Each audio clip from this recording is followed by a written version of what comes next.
For the past 22 months, that is since December 2022, the West, that is led by the United States and European Union, has imposed an oil price cap against Russia.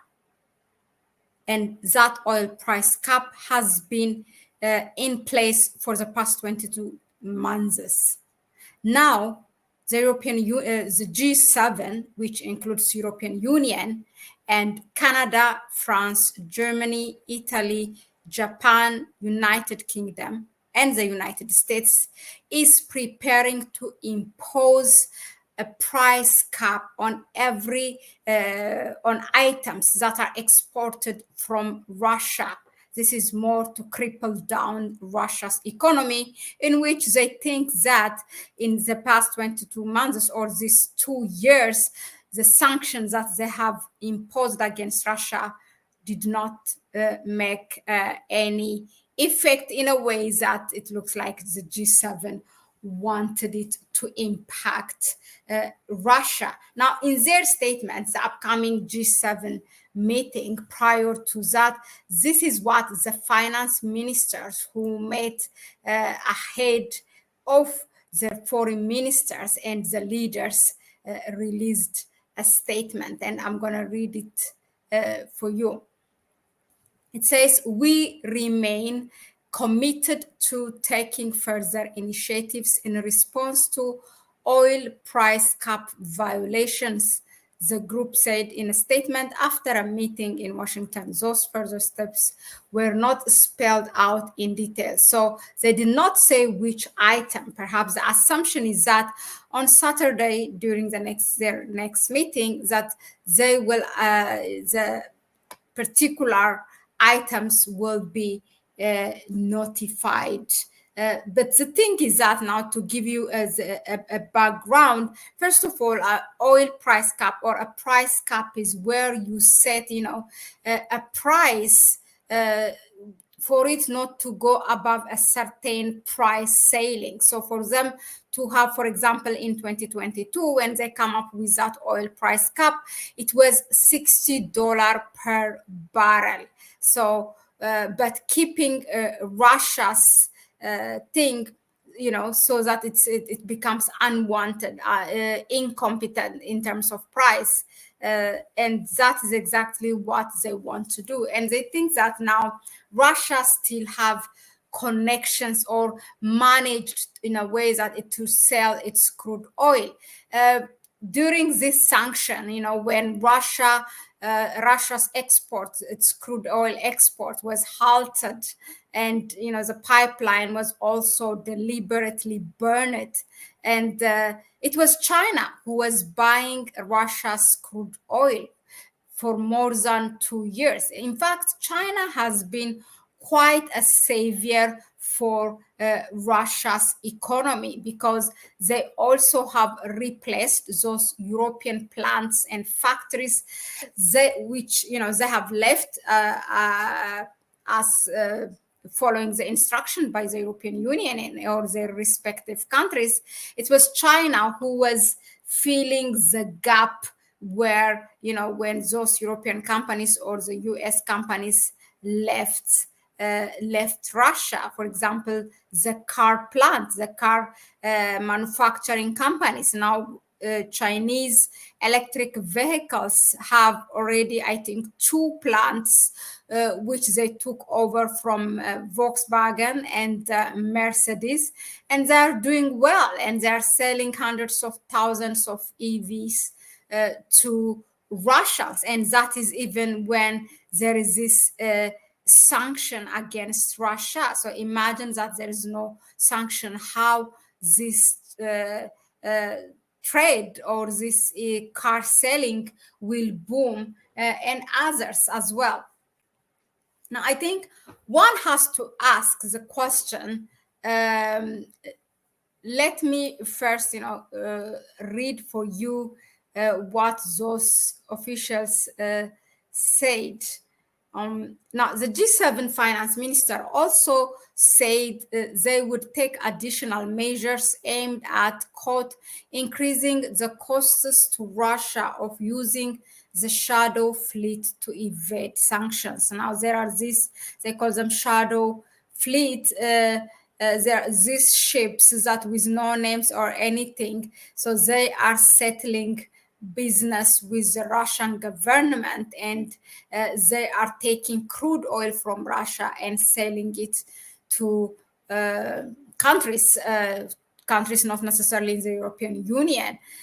Now, officials say Russia has used its fleet of shadow tankers, many of them old, unmarked, and poorly maintained, to skirt sanctions by transporting oil without properly declaring their cargo itineraries. So, basically, what they are saying is that Russia is circumventing this sanction in whatever way, it can. Now, the thing is that the question one needs to ask is, did this sanction hurt Russia? First of all, China has been buying all this crude oil from Russia, and probably that China is buying it and selling it to other countries.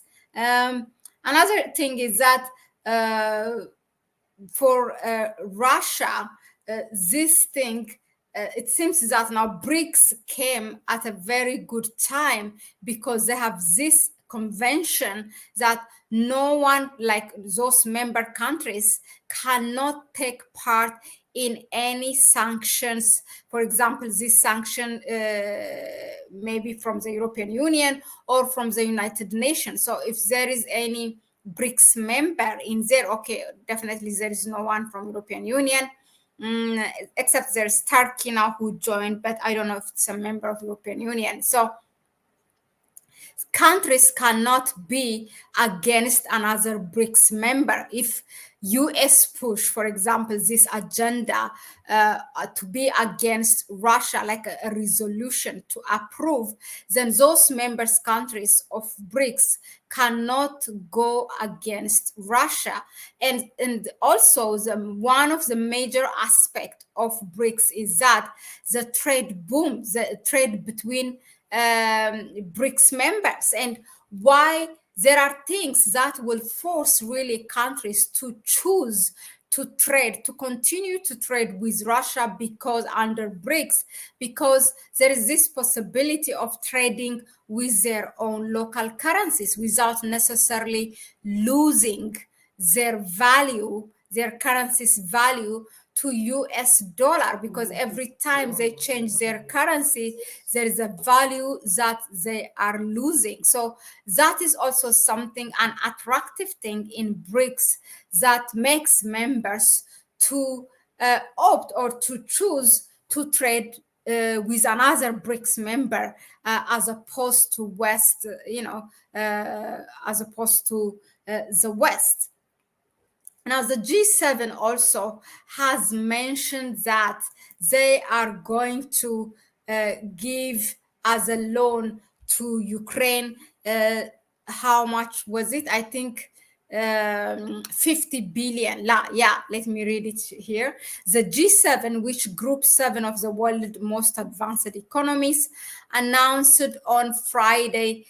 I mean, that statement by itself has a problem. I mean, I just cannot take it, because these are not the most advanced economy. They're all from the West, but China has the most advanced also economies. So why calling it in the world? Better to say it of the West, from the West. Anyway, so the G7, which groups 7 of the world's most advanced economies, announced on Friday it had reached an agreement to provide a loan of about 50 billion. Here is this, 50 billion to Ukraine. And if you are asking how this is getting paid, I think just lay back and listen to this. The loan will be paid or repaid not by Ukraine, but with the interest, roughly $3 billion a year, generated by Russian assets seized and frozen after the war began in February 2022. So they are thinking to that Ukraine will repay from this amount, or this $50 billion with its interest from the companies and manufacturing companies and others, any asset of Russia that has been seized by Ukraine. So maybe they are going to put them for a sale or whatever, but it will not come out from the treasure box of Ukraine or from the national reserve money of Ukraine, but it will come from this seized or captured Russian companies in Ukraine. It's really, they are trying and turning every stone to hurt Russia's economy. But the thing I want you to pay attention is that $50 billion that they are planning to give is just for one country, which is Ukraine, who is doing this proxy war for US against Russia. That's what Ukraine is doing with its president. I mean, by Zelensky, who came to power also with the help of the United States. But the thing is that for Africa, if you remember in December, the last US Africa summit, what Biden offered to Africa, we came here at Connect Africa and we analyzed it with Kwame, I remember. So that it was $55 billion was offered by Biden's administration. And it was Biden who made that speech and who said that amount. But it was an insult for Africa. The continent for itself it's more than 3.1 trillions of dollar GDP. So what is 55 billion? I don't think even it will make a major impact for one country in Africa, let alone for the whole continent. But this is an insult for the continent. And I mean, we don't have dignified leaders that, who actually should have reacted to that. Is this a joke? That you give a continent of 3.1 trillions of dollar GDP, to give 55 billions of dollar in, which will be also paid in phases. So that tells you that these people are like the West is here in this Ukraine-Russia war for long. For what Zelensky needs now this $50 billion? To buy more weapon? For what? So that's why they continue imposing sanction after sanction, because they see that it did not bring, perhaps it did not cripple the economy of Russia as they wanted. They are also, they have cut Russia from the international payment system, from SWIFT, from trades, from various things. And still Russia is, it's able to run its own nation, and but they don't want that. Anyway, let us know in the comment section, what do you think of this action that has been introduced by the G7, which is to have a price cap on goods that are coming from Russia. Thanks again for tuning in. Please like the video if you like what we bring you here, and share it with others. You can help us also through our PayPal account, which we would love to. That would help our platform to be here more often on a regular basis. You can find our PayPal account in the description section. It's a bye-bye for me for now, and I will see you on the next one.